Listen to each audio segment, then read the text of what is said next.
Assalamu alaikum to everybody. Just a second. Just a second. Meeting is now streaming live on Facebook. Just a second.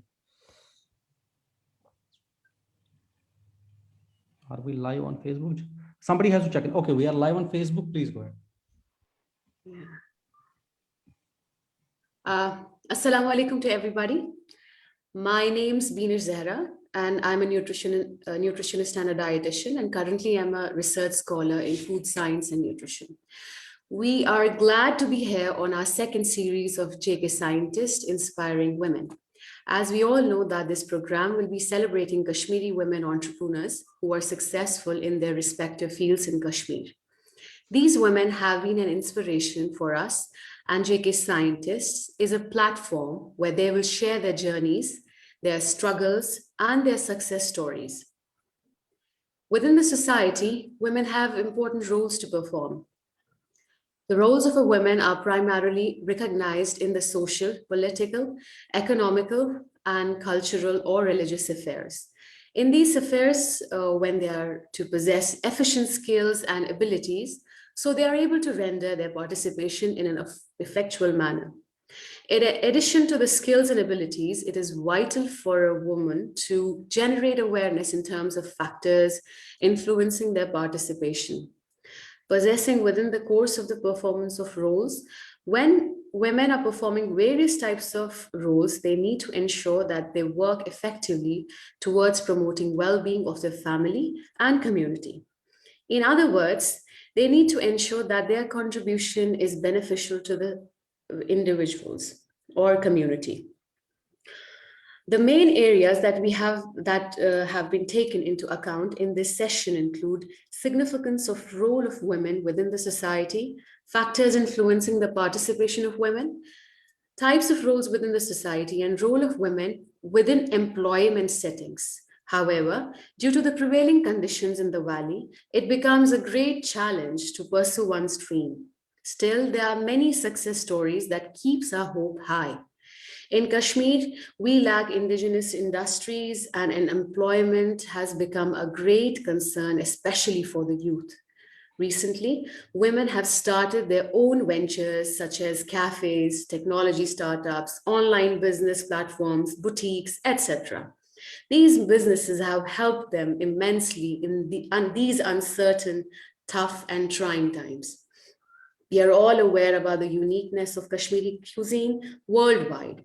It has its own distinctive taste and flavor owing to the unique traditions, flavors, and memories go into the making of the exotic Kashmiri spread. We have often heard stories about how social media has helped bloggers, small businesses, and other content creators to flourish, but rarely come across such stories from our own homeland, Kashmir. Today, we will be hosting one such success story in this field who is doing exceptionally well in Kashmir. Arusa, who is a master's in pharmacology from Jamia Hamdard, will be co-hosting the session with me. One of the such successful social media blogger is Tasiyah, who has studied in Presentation Convent High School and then went on to do the master's in English literature and is working hard to bring Kashmiri cuisine to the world. Besides this, she's pursuing Bachelor of Education and preparing for the National Entrance Test exam as well. She's famous for her recipes and videos, predominantly of authentic Kashmiri foods, something she's deeply passionate about. She has been featured in Hindustan Times, the Economic Times, Greater Kashmir, Rising Kashmir, the Kashmir Wala, and etc., and has been interviewed on Radio Kashmir as well. Starting out with a quest for Kashmiri Wazwan Pulao, she initiated her own YouTube channel in 2018 and has not looked back ever since. Tasiyah Tariq is a second guest on this program. She's well-known name in most homes in Kashmir, and her channel is most looked after food channel of Kashmir, with a subscriber base of more than 150,000 and is increasing daily. It was the first YouTube channel which showcased authentic Kashmiri recipes. We will learn more about her in today's discussion. So without any due delay, I will welcome Tasiyah on our session. Hi, hello, Assalamu alaikum, Tasiyah. How are you doing? I'm doing good, thank you. I hope you're all doing good. Yeah, shukr, alhamdulillah. Dasya, please, could you please tell us something about yourself? Actually, what inspired you to take this initiative? Like coming from English, master's English literature and blogging. Yeah. Yeah. So English literature is like, it was my love from the school. I loved reading novels and I still do. So it was a kind of different interest. But cooking, like we all do cooking, men and women in general, cooking is a basic part of life. Everybody should know how to cook. It's not a gender-based thing. So everybody Exactly. should know how to cook. And I also cooked at home. I cooked for my family, for my mother. After marriage, I cooked for my in-laws. But there was this one instance during winters where I wanted to particularly to have this vazwan pulao, as I have mentioned in all my interviews. Yeah. And I thought that everything is on online, everything is on net, like YouTube has everything, Google has a solution for everything. And I hadn't looked up for recipes until then. So that was the first time I looked up for this recipe online, and I found few recipes on YouTube, which were made by very, very famous Indian chefs. I don't want to name them, but you might be getting the idea. Some of the very famous, prominent Indian chefs, they had made Vazwan Pulao recipe, and they had put some fresh fruits in it, some dry fruits in it, and I don't know what else, eggs and everything. But I was surprised and taken aback, because when we have Vazwan Pulao, like the pulao that's served, especially during the Vazwan, it doesn't have eggs or the fresh fruits in it. So I Exactly. was really disappointed. And I asked my husband, who is really supportive in everything, I asked him that since we have a family vaza or chef who comes here, like with for a month, we have every month we have some occasion here at my in-laws place where we cook the feast. So I told him, let's call him up and ask him for the recipe and see if he provides it. And his name is Mr. Ayub. He was very generous and he provided us the recipe, like everything what else goes into the making of this recipe. So we tried this recipe at home, and I was really surprised to know that what all goes into making of this recipe, and it was absolutely perfect. Nobody could distinguish it from what it's not served during the Vazwan. So then I looked up for a few more recipes, because it was like it stayed in the back of my mind that people can alter with your recipes, like whatever they are representing globally is not our own culture and cuisine. They are showing something else in the name of Kashmir.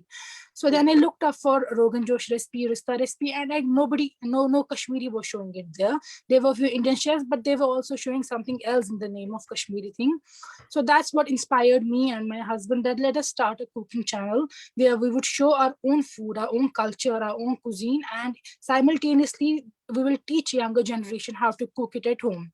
So this is how basically we started this channel, and Vazwan Pulao was the thing that made us That, do it. yeah, I saw that because there were lots of comments from the new generation who recently got married. They said, you saved our marriage. So there were Yeah. comments like that. And Mhm. how much time did it take you to establish it properly? Like when you started this channel, were there lots of followers or it grew gradually? Were you disappointed at first, or you were like excited to be a part of it, and then the subscriber grew that time? What was it like? So when we uploaded our first video, the first video was not of Vazwan Pulao. We uploaded a video in, I think, ending Jan 2018, and hardly 3 or 4 people watched it. And see, some people think that we have got this success, it's an overnight success. It's not so. It needs a Exactly. lot of hard work. Yes. When we uploaded few videos, it took a lot of time to build up the subscriber base, because nobody knew this concept was totally different in Kashmir. There were YouTube channels for entertainment, there were YouTube channels for something else, but there was not a YouTube channel specifically for cooking, like who could show you how, could teach you how to make food, different kinds of food. So it was a new concept here. So nobody watched it. There were very few people who watched it, but those few people who watched it, they did really appreciate our cooking, and they said that they tried these recipes and they will try to share it with their friends and family. So it took a lot of time. I think approximately 6 months it took initially for our subscriber base to build up, like from 0 to 500, not even Mhm. thousands and hundreds. Initially, we had just few 1 or 2 subscribers, and then there were 500 subscribers, and that was it for a year or so. And after that, it took a flight, and after that, there were like thousands and to 20,000, 30,000, and then it kept on going. There was no looking back. But yeah, initially it took us like around 3 4 months to Mhm. establish ourselves properly. Who exactly do you think that your audience are? Like, which age group are watching like more of it? What do you think? Surprisingly, more of men watch my videos than women, because they are, I think, outside their outside Yeah. states. They live in the hostels and everything. So they want to cook and learn these recipes. I've got a lot of comments from those young boys who say that on Eid we want to cook something special and we can't cook it, and we are out of state, we can't go and have it, and sometimes they can't just have it due to some reasons, and they want to learn how to cook it. So there are young men, young boys, young girls, married girls. There are some teenagers as well who send me their feedbacks, picture feedbacks on Instagram. Like they send us their feedbacks and we upload them for the audience to see. And there are, I think, everybody. I can say the age group from like 13, 14 to we can go up to 65. I've had a comment from a 65-year-old who was a grandfather, and he was like, he has never had cooked anything for his family. He has not even made a cup of tea for his family, and now his grandchildren are proud of him that their nana cooks better than their nani. So I think everybody watches my videos. It's not that must be very encouraging. Yeah, these things really encourage you, and they just motivate you to do more for people, because when you get such comments from them that everybody watches it, like it's not specifically for an age group of 20 to 40 or something. I think from teenagers, young teenagers to older people, everybody enjoys it and watches it. Yeah, when you just conceived the idea about having a YouTube channel, your vlogs, who was the person who supported or encouraged you? Okay, go ahead. Like, who would you like to mention? When I first thought of this, I shared it with my husband, and we both were like, okay, will this work or will it not work? But he was like, okay, let's go for it. If it will not work, we have nothing to lose. So he was the one who supported me the most, like literally the most, because I was studying that time and I had a little baby girl who was to be looked after. And then, of course, my in-laws, my mother-in-law, my elder sister-in-law, like she was the one who taught me most of the recipes, because I was newly married. I didn't know all the authentic age-old recipes. I knew just few basic recipes or the things that I liked and enjoyed. So I was myself learning these recipes. In this process, I learned myself and I taught the audience. So she was the one, my elder sister-in-law, I've mentioned her name everywhere. She is the one who taught me everything almost, plus my own mother who had taught me at home. So some of the recipes are especially taught by my mother, and those are one of the biggest hit recipes on my channel. And my mother-in-law, I think my family, whole of my family, they have been a great support. My in-laws, my mother-in-law, and my husband. Without him, nothing could have been possible. I think behind every successful woman, I would say, is herself and her husband as well. Yeah, that's it. And did you face any sort of challenges for a startup? Like, or in your way, what are the challenges do entrepreneurs face, particularly females in Kashmir, if they want to start up anything, be it on a very small scale? What do you think about that? See, in Kashmir, the thing that we faced the most was the internet shutdowns. We started in 2018. Though the internet was not shut down for a longer period during that particular year, but there were frequent internet shutdowns. Like there was something happening at some other district and internet was shut down in whole Kashmir. So internet shutdowns was really it was a sad thing into this. Then I think apart from that, I didn't face much. I would say, alhamdulillah, I didn't face much. But I think female entrepreneurs, they might be facing some things like gender inequality, though I'm not in such a field where I have faced it, but I think so that female entrepreneurs do face it. Like if they are doing something which only men are supposed to do, like some carpentry thing or something else, they might be facing that. Though personally I have not faced it, because I'm not on the practical ground, so I have not faced anything as such, except for the internet shutdowns, which have been really a bad thing to us. But do you think that shutdown, did it affect your viewership in a positive or a negative way? In a really bad way. Like the internet shutdown affected it in a really bad way in 2019, post 365. When the internet was shut down and our subscribers, like everything just stopped. Like our YouTube stopped, our Facebook stopped. We could access the internet, but I didn't want to upload the videos like that. When you don't interact with the audience, it doesn't feel like you're doing something good. I feel very, very good when I upload something and comments come and the audience interacts, they send their picture feedback. There was an option available with us, like we could send our video somewhere else and they could upload it. And but that didn't feel good, like we couldn't enjoy it. So due to the internet shutdown, everything came to a stop. And for about 6 months, we had no work to do, nothing, absolutely nothing. We were sitting idle for 6 months, didn't make any video of any sort. So internet shutdown was a really bad thing that happened here. And I think for all the entrepreneurs, it must have been the same. the internet shut down, because mostly these days the entrepreneurs, they work online only. Instagram has been a great help and support for everybody. So I think when the internet shuts down, it's a bad thing for everybody overall. And what about the COVID-19? Did it affect your viewership? Because everybody was at home and most of the people were just like going on YouTube, watching here and there. And maybe they have come across your recipes. And when everybody was home, they were trying to cook something. Chalo, we were always doing our mothers like, chalo, aaj main banati hu kuch. And we used to go to the YouTube. And did it affect your viewership, COVID-19? Yes, I would say COVID-19 affected in a very positive way. Because that was a time when everybody wanted to become a chef. Everybody tried our recipes, and we were getting so many views, so mmany subscribers were increasing. So COVID positive did really affect our YouTube, but in a real positive way. Like our subscribers increased from 50K to 100K, 1 lakh subscribers during that phase only, during the phase of 2 months or something. So it was a really positive time for us in this manner. So everybody watched the videos, they made the recipes. Since everything was shut down, there was a lockdown, complete lockdown. People couldn't get the food made from outside on Eid or other occasions. So everybody tried those recipes. But yeah, COVID positive did affect our channel in a positive way. Ah, that's great. You're the first female to get a silver button from YouTube. How do you feel about it? Alhamdulillah, that is good. It feels good, but at the same time, it gives a sense of responsibility. Exactly. Yeah. Being a YouTuber to receiving a silver play button itself is a big achievement, and then being the first female YouTuber to receive it in Kashmir, it gives a real sense of responsibility that now you have to be really responsible. You can't just be uploading anything and everything. You just have to see what your audience watches. You have to be careful about what you upload, because what we do, like if we make a recipe at home and it doesn't taste good, we don't upload that recipe. There have been so many recipes which we have discarded and not uploaded.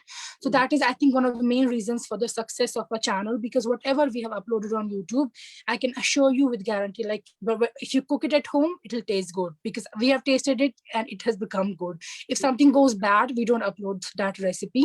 So this gives a sense of responsibility to you. Like you can't upload anything. You have to be really responsible, and you have to choose your videos carefully according to what your audience requires. Yeah, talking about me, I have tried few of your recipes and they really turned out really well. And if I talk about authentic Kashmiri, exactly the spices from the method of cooking, if I talk about authentic Kashmiri cuisine, you have taken that Kashmiri cuisine to every household by being a YouTuber. Do you think our new generation is interested in cooking Vazwan at home by following your simple and step-by-step preparations and not just eating prepared? What do you think about it? I think anybody would love to have Vazwan prepared and eat it. Like we are a 5G generation. Everybody would want to just have food spoon fed.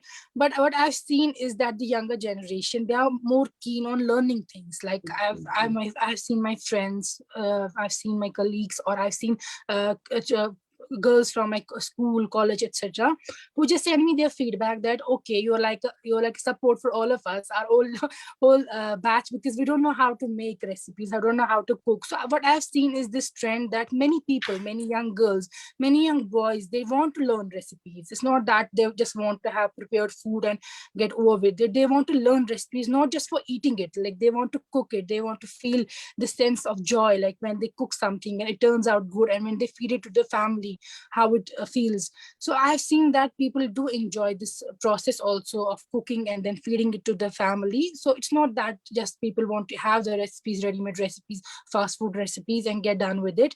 So that's what I feel, that people do want to learn the recipes and they are cooking it, they're learning it and sending us their feedback. Yeah, if I talk about the channel, the YouTube channel, which Kashmiri cuisine has most hits on your channel? There are a few which are like really hit with the audience, like the harissa, then there was the fish curry. Exactly. But the one that has the most number of views on the channel, you have tried the fish curry recipe? I tried harissa and it turned out really well. Yeah, that is also a hit. But the one that which has the most number of views is the chicken gushtaba recipe. And even now, like it has been uploaded a year back, but even now we get so many pictures sent by viewers and audience on our Instagram, where they show us, like they send us the videos, and they said that this is one of the best recipe that they have tried, though it's not a mutton gushtaba, but it tastes equally good. And I think it is one of the biggest recipe, the most recipe viewed recipe on our YouTube channel. Apart from that, there is the fish curry, the mutton harissa, then there are the rogan josh. I think a lot of Wazwan recipes are really hit among audience. And uploading the recipes, if I ask, how do you organize your programs? Like, what drives you for your next program? Do you plan well in advance, or is it just like random? Jo bhi koi recipe aapne banayi hai, so you just upload it, or you be prepared for that? Like, what is it like? Yeah, so initially it was just random because we had a lot to make. We had to cover the whole Wazwan thing. So initially we just made whatever we had to make and uploaded it. But now we go according to what the audience demands. On each of our video, there are a few requests. There are many requests on our Instagram inbox.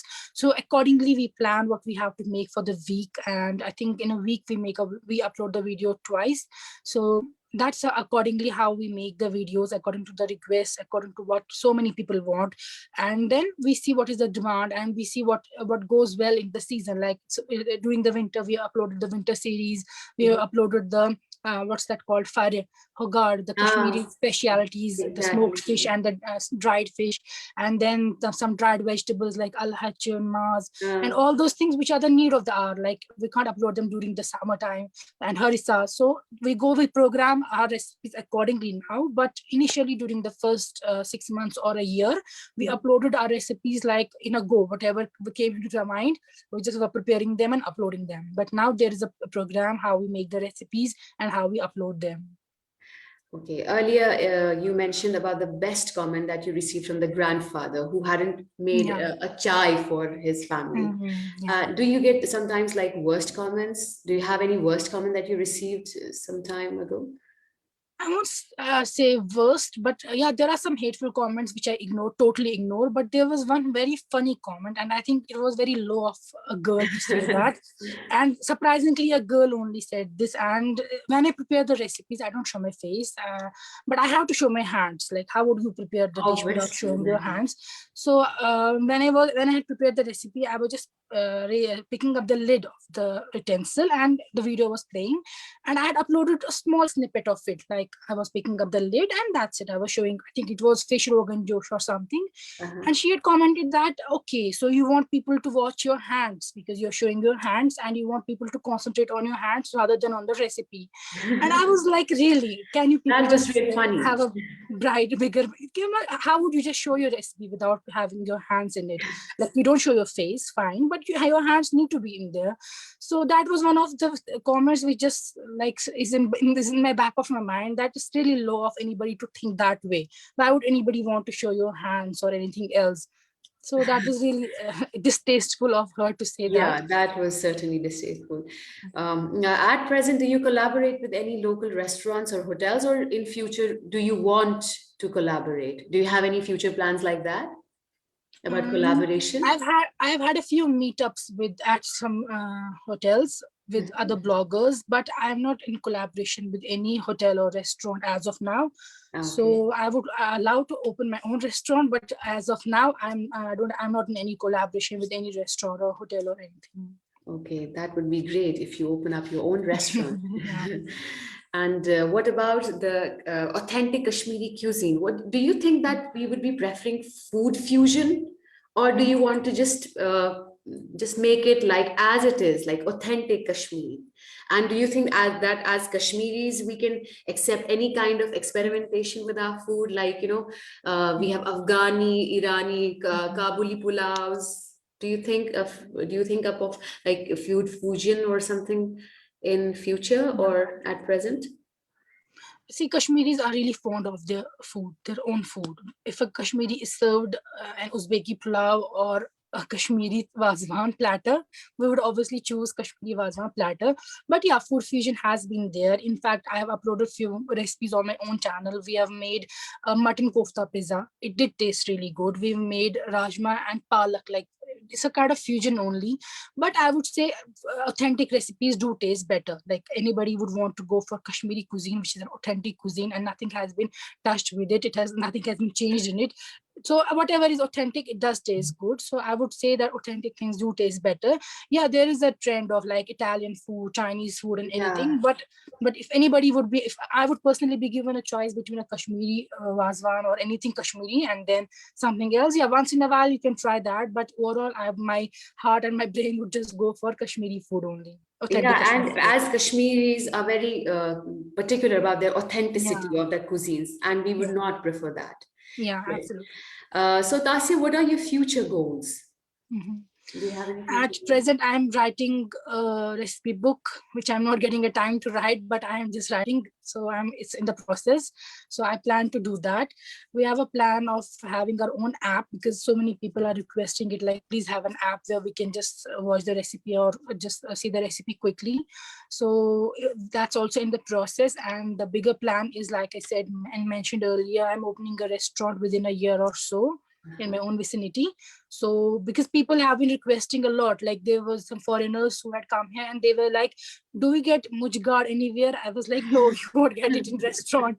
Somebody else was saying, I want to get like something very funny, like he wanted to taste something, and I was like, sorry, you can't find it in a restaurant. So people are requesting us that please deliver this food, at least if you are not planning to open a restaurant any sooner, at least have a home delivery option. But we can't do it on a larger scale as of now because my husband is busy, I am busy. So we are planning to open a restaurant, inshallah, in the near future. And there we will have all the recipes. Like you guys can enjoy everything that we have made on our channel. So hopefully in the near future, we will have that. Yes, inshallah, inshallah. And do you have any final message to our aspiring entrepreneurs of the Valley? What scope do you see in the future for female chefs in the Valley, particularly? My only message would be that you should work hard and you should be dedicated towards your work. If you'll work hard, hard work never goes waste to the waste. And be dedicated, be honest with your work.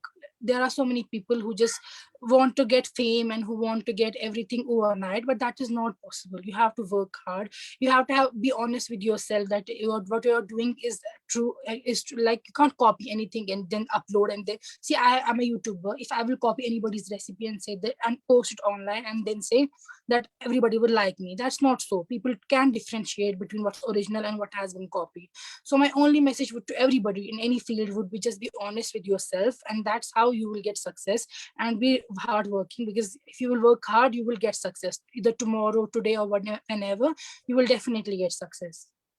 Thanks a lot. So I'll just ask Arusa to take some online questions if we have from you viewers. So Arusa. Yes, Assalamu alaikum everyone. To all the people who are joining us on Zoom and those who have already joined us on Facebook, I welcome you all. And thank you so much, Tasiyah, for the interactive session. Thank you. The pleasure was mine.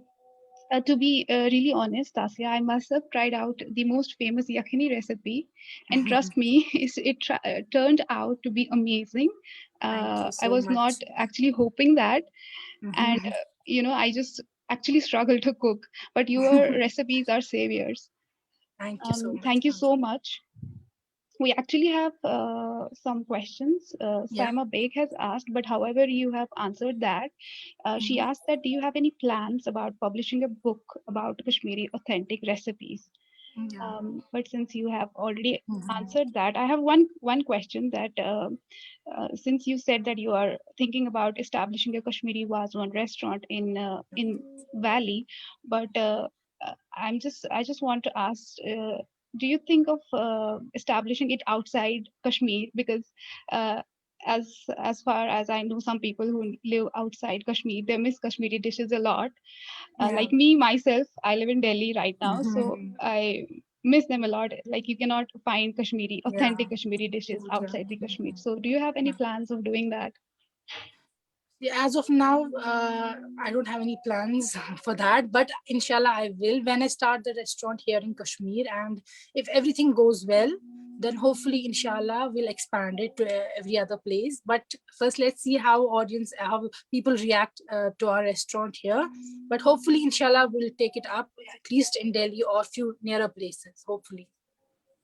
Hopefully, inshallah. Inshallah. But so I don't think there are much questions to ask on Facebook. So I think we should end the session. Okay, we don't have any more questions, specific questions. Thanks a lot, Tasya. It was great talking to you. And on the behalf of our JK Scientist team, I wish you all the best for your future endeavors. Okay. Thank you so much for having me over, and I wish you guys all the best. You're doing a really commendable job. I was going through your group and your page, and I'm highly impressed. So hopefully I'll remain in contact with you, and thank you so much for having me over. It was a You're pleasure. most welcome, Tasya. Thank you so much. Thank you. Khuda Hafiz. Assalamu alaikum. Allah Hafiz.